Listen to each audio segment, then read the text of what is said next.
Good morning and welcome to the Daily Share where we pray the Word of God and bring it to life in our lives. Hebrews 11 verse 6.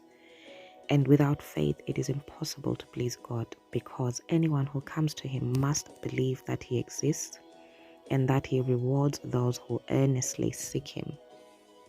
Another version says He rewards those who sincerely seek Him. The English Standard Version says He rewards those who seek Him. So, still on the theme of life is spiritual, having faith in God is very much a spiritual act. Why? Because God is a spirit. God is not visible. You can't see Him. You can't say, even when you say, I'll talk to God, you can't go and sit down and physically see someone or something face to face, which as humans we find very assuring when you can actually sit down and speak to someone. And I want you to think about when you send someone a text message, and perhaps you're talking about something quite serious. Okay, let's think about, for example, something like announcing the passing or the death of someone you both know, between yourself and the person you're texting.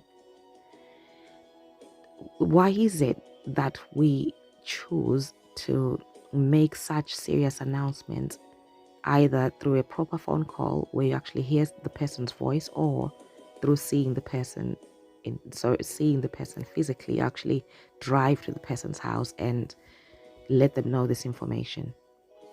Why is it that, let me not focus on something negative or painful like death, even something as important as a proposal.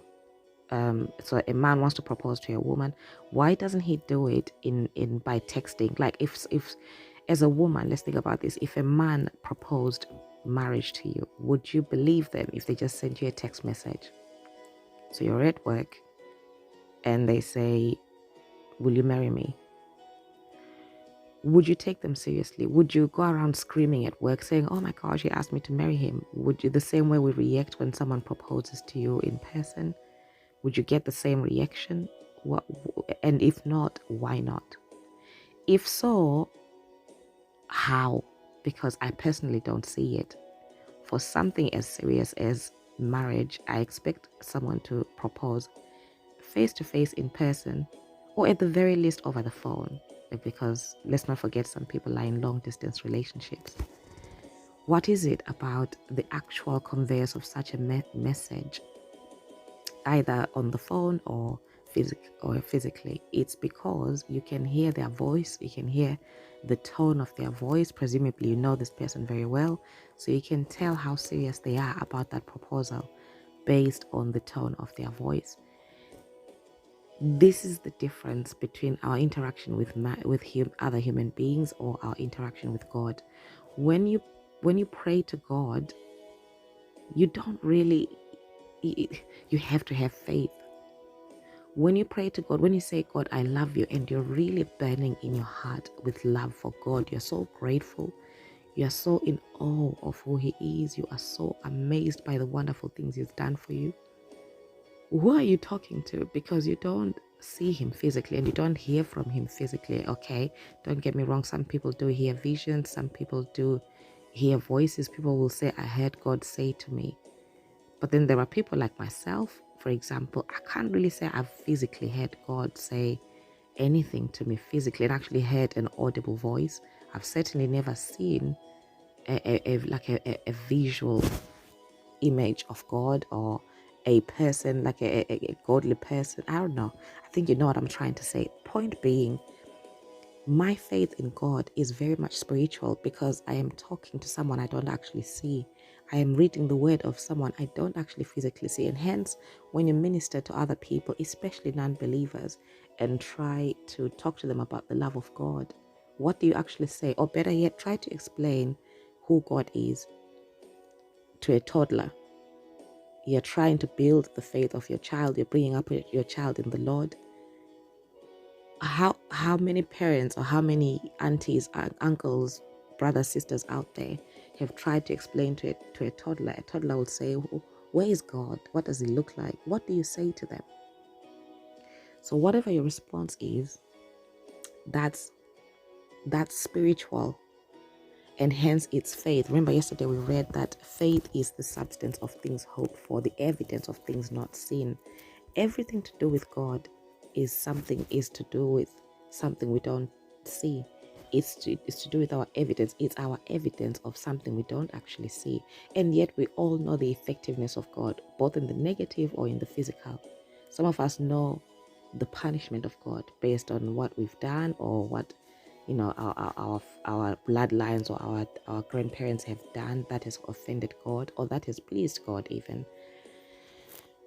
But the point is, unless you're Moses, I don't even know if Moses actually physically saw God and said there. He was in the presence of God, but who did he actually see?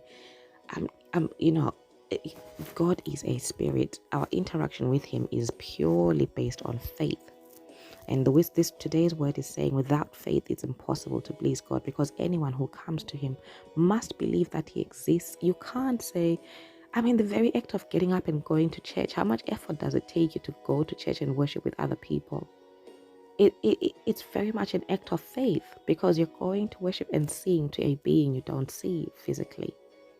Okay, so therefore it must mean that you believe that he exists and that he rewards those who earnestly seek him.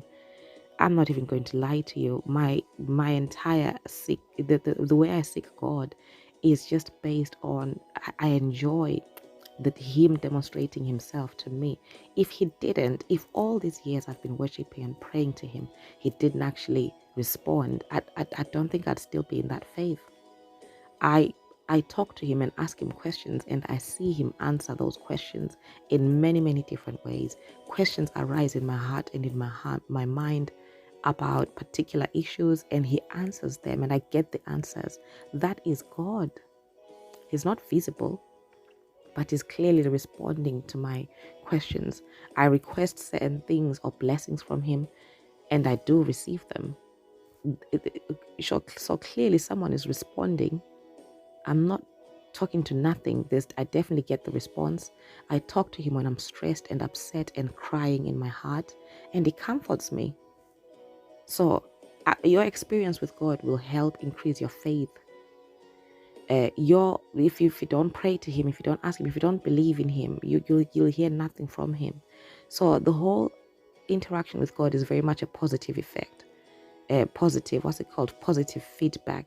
Okay, there's a concept called positive feedback, where the more the more you put something, the more of a product you increase, the more of the effect of that product you see. So the more of God you involve in your life and interact with, and the more of his word you read, the more you see him, the more of his presence you see. If you don't believe he exists, and if you don't want to even try to even talk to him, you won't see him. He's not going to run after you trying to prove himself to you and force himself on you. He wants you to seek him first. There's another word that says, draw nearer to God and he will draw nearer to you. God very much wants a two-way interaction, and without faith, and that interaction with someone invisible, someone you can't see or hear from, especially like in the immediate, you pray to him and say, Father, I love you, and may I have more of you, may I see you. You leave that request there. You don't know what he's going to say in the immediate. Some people get an instant feeling in their heart or an instant impression of an answer. But for some of us, you just have to request something, or maybe give his word back to him and state something from his word and just wait to see the answer or the effect. That is faith. So without faith, it's impossible to please God. And this is why the journey with God can be very much personal. Seek God for yourself. David was a man after his own heart. We don't really see David chasing after men and women of God in his effort to seek God. He spoke to God himself. He wrote those psalms to God. He composed music to God. He tackled situations, but based on what God said. He killed Goliath based on what God said. God said he knew the covenant of God with his forefathers, and he based on his life on that. When he was out there heading being a shepherd, looking after the sheep, he He attacked any animals that came after his brood, his flock of sheep, based on God's promises to him and his forefathers and his, them as a people, basically as Jewish people. He believed in God. Without faith, it is impossible to please God. It is impossible to get God to respond to you if you don't believe in him. It's impossible. So, bottom line is, seek God for yourself. Just talk to him in your heart for yourself. Draw nearer to God and he will draw nearer to you. Have faith in God. Have faith in his word. Have faith in his promises. What he said he'll do, he will do. Believe me, even entities of the kingdom of darkness do what they do because they know that if God says left, he means left. And if you decide to go right, you'll get consequences. That's how they get you to sin against God, so you may be punished. Because they themselves sinned against God. There's no hope for them. So they try to cause human beings to sin against God, so there's also no hope for them. That's all faith. We're talking about beings we don't see. We don't even see demons and Satan himself physically. But faith is very much, faith is very much a spiritual game. So life is spiritual. Focus on the spiritual realm.